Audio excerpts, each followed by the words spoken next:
Master minds commerce చదవాలనుకునే 10th inter విద్యార్థుల తొలి ఎంపిక. ఇరాన్ హోర్ముజ్ జలసంధిని క్లోజ్ చేయాలి అని నిర్ణయం తీసుకుంటుందని తెలుస్తోంది.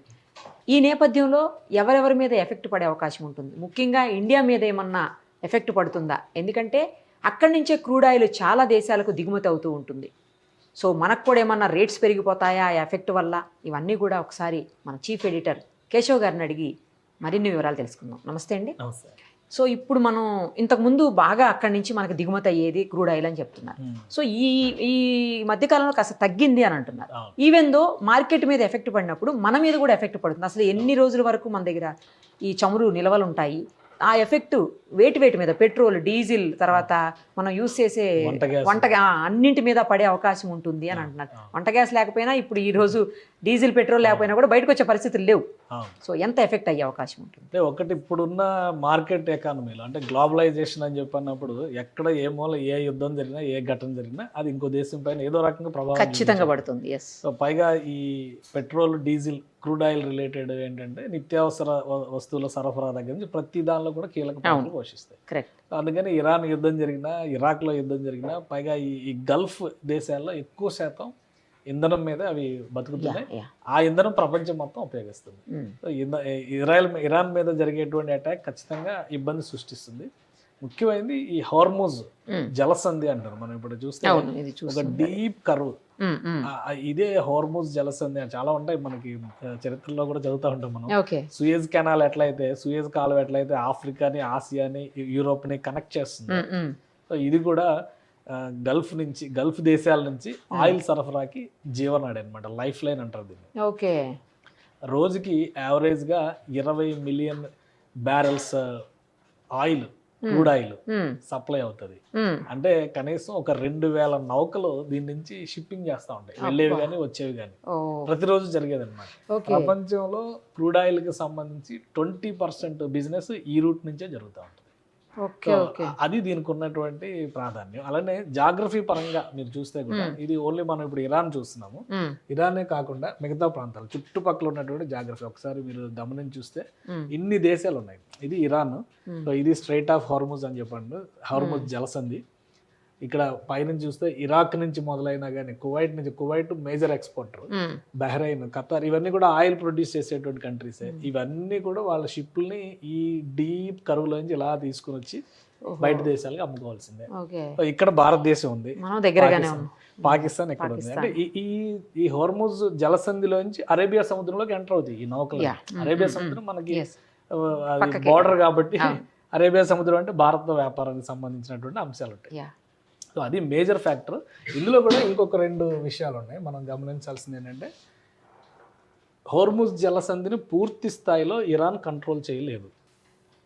ఇరాన్ నుంచి వచ్చేటువంటి మార్గం మాత్రం ఇది. ఈ మ్యాప్ మీరు ఒకసారి చూస్తే ఇది ఇరాన్, ఇది ఒమాన్. సో ఈ జలసంధికి ఉన్నటువంటి మార్గాన్ని 2 దేశాల మధ్య పంపకం జరిగింది. గతంలో కూడా ఇరాక్ యుద్ధం జరిగినప్పుడు దాదాపు 450 షిప్పులను ఇక్కడ ధ్వంసం చేశారు. కానీ అప్పుడు కూడా క్లోజ్ చేయలేదు, ఎందుకంటే అది లైఫ్ లైన్ ప్రపంచం మొత్తానికి. కూడా అసలు యుద్ధమే జరగదు ఆ సప్లై లేకపోతే, ఆయిల్ సప్లై లేకపోతే. యుద్ధానికి ట్యాంకర్లు కదలాలన్నా ఏం కదలాలన్నా కానీ ఆయిల్ సప్లై ఉండాలి. సో యుద్ధాలే ఆగిపోతాయి. అంత ముఖ్యమైనది ఒమన్, ఇరాన్ 2 కూడా కంబైన్డ్గా దీన్ని కంట్రోల్ చేస్తాయి. ఒకవేళ ఇరాన్ క్లోజ్ చేస్తే ఒమన్ రూట్ ఓపెన్ ఉంటుంది. ప్లస్ ఇక్కడ బహ్రెయిన్ ఉంది. బహ్రెయిన్ అనేది అమెరికా 5th ఫ్లీట్కి స్టేషన్ అది. సో అమెరికా స్థావరాలన్నీ కూడా అక్కడే ఉంటాయి. కాబట్టి వీటిపైన బాంబులు వేసేటువంటి దేశంతో యుద్ధ నౌక, ఈ ఆయిల్ సరఫరా చేసేటువంటి నౌకలను టార్గెట్ చేయొచ్చు ఇరాన్ అనేది ఒక అభిప్రాయం అంతే. సో అందుకని పూర్తిగా క్లోజ్ చేస్తే నష్టపోయే దేశాలండి, అది మనం మాట్లాడుకోవచ్చు. ప్రపంచవ్యాప్తంగా క్రూడ్ ఆయిల్కి సంబంధించినటువంటి సప్లైస్లో గల్ఫ్ దేశాలే ప్రధానమైనటువంటి దేశాలు. కానీ ఆగిపోతే ఇబ్బంది పడేటువంటి దేశాలు ఏంటి, అది కూడా మనం ఒకసారి చూస్తే కనుక ఆ డేటా పరంగా ఇందులో ఇది 2023 డేటా. ఇరాన్ ఎవరికి ఎక్కువ సప్లై చేస్తుంది అనే దానికి సంబంధించినటువంటి డేటా. సో 2018లో China, India, Japan, Europe, other countries అని ఉంది. మేజర్ కంట్రీస్ ఈ 3 top 3 countries, China, India, Japan. తర్వాత 4th ప్లేస్లో యూరోప్ ఉంది. సో యూరోప్ అంటే ఒక దేశం కాదు కాబట్టి దాన్ని పక్కన పెట్టేసి చూస్తే ఈ బ్లూ కలర్ ఉన్నది చైనా, ఈ లైట్ బ్లూ కలర్ ఉన్నది ఇండియా, జపాన్ బ్రౌన్ కలర్లో ఉన్నది కదా ఇది యూరోప్. సో ఇది అదర్ కంట్రీస్. కానీ స్ట్రాటజిక్గా భారతదేశం ఒక వ్యూహాన్ని అప్లై చేసింది. ఓకే. క్రమక్రమంగా తగ్గించుకుంటూ వచ్చింది. దానికి 2 రీజన్స్ ఉన్నాయి. ఇరాన్ రూట్లో వచ్చినటువంటి కొన్ని సమస్యలు, ప్లస్ ఇరాన్తో ఉన్నటువంటి మన ట్రేడ్ ఒప్పందాలు, ఈ మధ్య కాలంలో జరిగినటువంటి పరిణామాలు పాశ్చాత్య దేశాలతో, ముఖ్యంగా ఇజ్రాయెల్ వైపు మన భావజాలం మారిన తర్వాత ఇరాన్తో ఎప్పుడైనా సమస్య రావచ్చు అనేటువంటి ఆలోచన ఉన్న తర్వాత భారతదేశం క్రమక్రమంగా తగ్గించుకుంటూ వచ్చింది. అసలు నాకు తెలిసి 20 తర్వాత ఏం లేనట్టు 20 తర్వాత నుంచి 19 వరకే కనిపిస్తుంది చూడండి. 20 తర్వాత క్లీనప్ అయిపోయింది. 22 తర్వాత ఈ ప్రయారిటీ అంతా ఎటు షిఫ్ట్ అయిందంటే రష్యాకి షిఫ్ట్ అయింది. మనకి ఇప్పుడు మేజర్ ఎక్స్పోర్టర్ రష్యా అవుతుంది క్రూడ్ ఆయిల్ విషయం. సో అందుకని ఇరాన్ నుంచి వస్తున్నటువంటివి జీరో. బట్ ఏంటంటే అంతర్జాతీయంగా బ్యారెల్స్ ధరలు మారిపోతాయి కాబట్టి అప్పుడు ఆ ఎఫెక్ట్ మన మీద పడుతుంది అనేది. ఇప్పుడు యుద్ధం కనుక ఇంకొక 20 రోజులు కంటిన్యూ అయితే ఆల్మోస్ట్ బ్యారెల్ ధర $150 వరకు వెళ్ళొచ్చు అని చెప్పి అంటారు. $100 నుంచి $150 వరకు వెళ్ళొచ్చు. ఇప్పుడు 70-80 ఉంది. ఒకేసారి డబుల్ అవుతున్నటువంటి పరిస్థితి వస్తుంది. అప్పుడు పెట్రోల్ కూడా, పెట్రోల్ డీజిల్ గ్యాస్ అన్ని పెరిగిపోతాయి, నిత్యావసరాలు అన్ని రకాల. మళ్ళీ ఇవి యూజ్ చేసి అంటే పెట్రోల్ లేకపోతే డీజిల్ యూజ్ చేసి వచ్చే నిత్యావసరాలు ఉంటాయి కదా మనకి, పాలు అవి ఇవి అన్ని వెహికల్స్ లోనే కదా రావాలి. సో ఇండైరెక్ట్ వాటి మీద ఎఫెక్ట్ పడుతుంది. ఆటోమేటిక్ గా కొరిలేషన్ ఎఫెక్ట్ అంతే కదా. కరెక్ట్. ఇప్పుడు ఈ సప్లై అన్ని మనం వెళ్ళే క్యాబులు కూడా రేట్లు పెరుగుతాయి, అన్ని పెరుగుతుంది అంటాడు కదా, కంపల్సరీ రేట్లు పెరుగుతాయి. ప్రతి దాన్ని ఆల్ వాక్స్ బస్సులు అన్నిటి మీద ఎఫెక్ట్ పడుతుంది. ఆర్టీసీ ఛార్జీలు పెరుగుతాయి, అన్ని పడతాయి. సో అది చాలా ఇబ్బందికరమైంది. అయితే ఒక విషయం ఏంటంటే మన పెట్రోలియం శాఖ మంత్రి హర్దీప్ సింగ్ పూరి ఒక స్టేట్మెంట్ ఇచ్చారు. యావరేజ్గా 75 రోజులకు సరిపడినటువంటి నిల్వలు భారతదేశం దగ్గర ఇప్పుడు ఉన్నాయి స్టోరేజ్. సో 70 రోజులు కొంత ఊరట కలిగించేది అయినప్పటికీ కూడా యుద్ధం కనీసం ఒక 50-60 రోజులు కంటిన్యూ అయినా కానీ మనం తట్టుకునేటువంటి అవకాశం ఉంటుంది. బట్ అంతర్జాతీయంగా వస్తున్నటువంటి పరిణామాలు, ఈరోజు ఎప్పుడైతే అమెరికా యుద్ధంలో ఎంటర్ అయిందో, ఈరోజు మార్నింగ్ స్టాక్ మార్కెట్స్ ఓపెన్ అయ్యేటప్పుడే ఆల్మోస్ట్ ఒక 2% వేరియేషన్, అంటే ఈ క్రూడ్ ఆయిల్ ధరలకు సంబంధించినటువంటి స్టాక్స్ పడిపోవడం, బంగారానికి సంబంధించిన స్టాక్స్ కొంచెం తగ్గడం, ఇవన్నీ జరిగినాయి. సో అంటే ఏంటంటే ఆసియా మార్కెట్ల కంటే కూడా మేజర్గా అమెరికా మార్కెట్లు, జపాన్ మార్కెట్లో కొంత ఎఫెక్ట్ కనబడింది. జపాన్ బంగారం రేట్ తగ్గింది అంటే దానికి కొనేవాళ్ళు ఎంతమంది అండి, కానీ క్రూడ్ ఆయిల్ లేకపోతే ఇది పెరిగితేనే ఇబ్బంది, నిత్యావసర వస్తువుల మీద పడుతుంది. మన రెగ్యులర్ బంగారం స్టాక్ మార్కెట్ లో బంగారంలో ఉండేటువంటి రేటు ఎఫెక్ట్ అవుతుంది. మన కన్స్యూమర్ గూడ్స్ గోల్డ్ కి సంబంధించి అది రివిజన్ జరగడానికి కొంత టైం పడుతుంది. బట్ ఇక్కడ ఏంటంటే ఇప్పుడు ఇక్కడ పెట్టేటువంటి స్టాక్స్ సేఫ్ గా లేవు అనుకునేటప్పుడు వేరే స్టాక్స్ లోకి, అంతేగా ఇక్కడ పెట్రోలియం అంతా కూడా సంక్షోభం అవుతుంది అనుకున్నప్పుడు ఆటోమేటిక్ గా వీళ్ళు వేరే ప్రొడక్ట్స్ మీద షిఫ్ట్ అవుతారు. సో అలాంటి ఎఫెక్ట్ కనబడుతుంది తప్పితే మార్కెట్లో ఇప్పటికిప్పుడు ధరలు పెరిగేటువంటి పరిస్థితి ఉండదు. ప్లస్ మనకు ఉన్నటువంటి దిగుమతులకు సంబంధించి ఒక క్లారిటీ ఉంది కాబట్టి కేంద్రం ఆల్రెడీ ఒక వ్యూహం ప్రకారం అటు మార్చింది. ఇంకోటి ఏంటంటే ఇరాన్తో మనకు ఒక సమస్య వచ్చింది. గతంలో చాబహార్ పోర్ట్ని భారతదేశం లీజుకి తీసుకుంది ఇరాన్కి సంబంధించినటువంటి పోర్టు. అది కూడా ఈ గల్ఫ్ దగ్గర ఈ ప్రాంతంలోనే ఉంటుంది, హోర్ముజ్ స్ట్రైట్ దారిలోనే ఉంటుంది. సో అక్కడి నుంచి రవాణా చేసేది 10 ఏళ్ల లీజు. ఆ విషయంలో చైనాతో వచ్చినటువంటి కాన్ఫ్లిక్ట్స్, చైనా ఏంటంటే ఇరాన్ని తన కబ్జాలోకి తెచ్చుకోవాలని ట్రై చేసింది. అటు పాకిస్తాన్, ఇటు ఇరాన్, ఇవన్నీ కూడా వాళ్ళ కంట్రోల్లోకి ఉంటే ఇండియాకి కొంత ఇబ్బందికరమైన పరిస్థితులు ఉన్నాయి. అందుకనే మీరు గమనిస్తే కనుక చైనా విపరీతంగా 2018లో ఉన్నటువంటి ఇంపోర్ట్స్ ఇప్పుడు చైనాకి సంబంధించి క్రమక్రమంగా పెరుగుతూ వచ్చాయి. ఒక్కసారి 20లో మాత్రం కొంచెం తగ్గింది. అది కరోనా ఎఫెక్ట్ వల్ల అన్ని దేశాలు కిందకి డౌన్ అయిపోయింది. మొత్తం తర్వాత అంతా పెరుగుతూనే, కరోనా టైంలో అసలు మనం ట్రావెలింగ్ ఎవరు చేయలేదు, పెట్రోల్ అవసరమే లేదు కాబట్టి అక్కడ డౌన్ ఫాల్ అయింది. కానీ ఈ తర్వాత మళ్ళీ పెరుగుకుంటూ వచ్చినాయి. చైనా ఏంటంటే ఆ స్పేస్ని ఆక్యుపై చేసుకోరు. ఇప్పుడు ఫస్ట్ కండెమ్ చేసింది అమెరికా చేసినటువంటి అటాక్స్ని. రష్యా ఏమో అమెరికా దుడుకు చర్య చేసిందని చెప్పాను, కానీ డైరెక్ట్గా ఖండిస్తూ ఇరాన్కి మద్దతుగా మాట్లాడింది చైనా. సో ఎందుకంటే వాళ్ళ వ్యాపార ప్రయోజనాలు అందులో ఉన్నాయి. రేపు రాబోయే రోజుల్లో వాళ్ళ పోర్టుల డెవలప్మెంట్ తీసుకునేటువంటి ప్రయత్నం చేస్తుంది. ఇక్కడ ఎట్లయితే సిపెక్ అని చెప్పని చైనా పాకిస్తాన్ ఎకనామిక్ కారిడార్ అని పాకిస్తాన్లో డెవలప్ చేయాలనుకున్నారు, అట్లనే ఇరాన్ వైపు కూడా కారిడార్ డెవలప్ చేయాలని చెప్పి అనుకున్నారు. ఎందుకంటే జాగ్రఫీ పరంగా చైనాకి అరేబియా సముద్రం వైపు ఎంట్రీ లేదు. ఈ దేశాలతో ఫ్రెండ్షిప్ చేసి రూట్స్ వేసుకుంటే అరేబియా సముద్రం వైపు రూట్ వస్తుంది. సో ఆ ప్రయత్నాల చైనా ఉంది కాబట్టి చైనా చాలా స్ట్రాంగ్గా నిలబడుతుంది. భారతదేశానికి అయితే ఇప్పటికిప్పుడు వచ్చేటువంటి డోకా ఏమీ లేదు.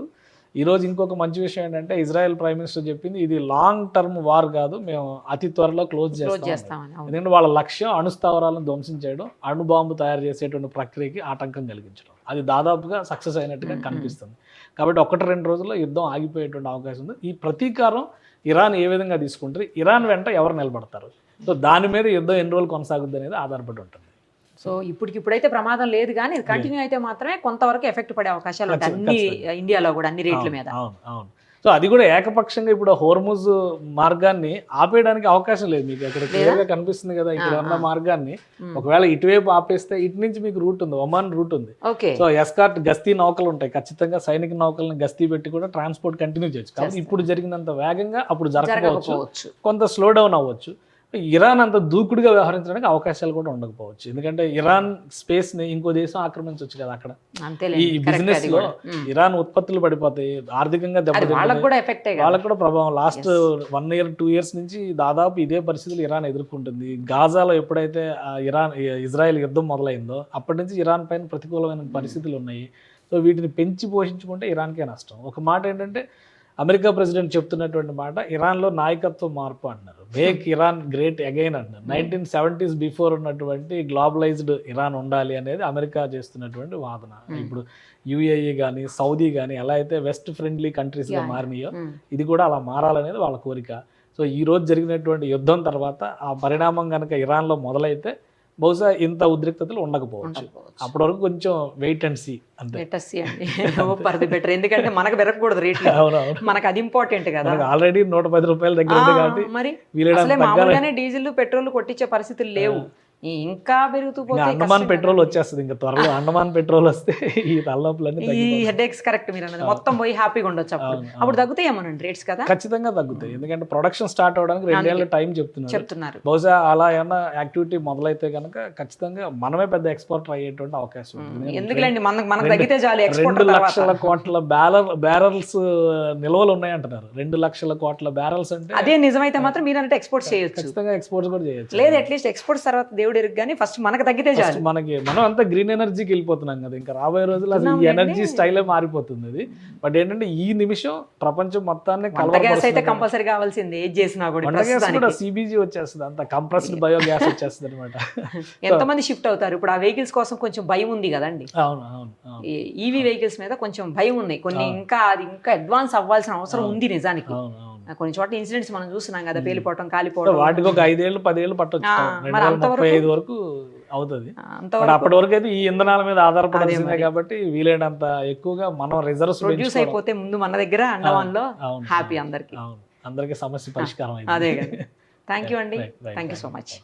సుమన్ టీవీలో మీ పర్సనల్ అండ్ బిజినెస్ ప్రమోషన్స్ కోసం కింది నెంబర్కి కాంటాక్ట్ చేయండి.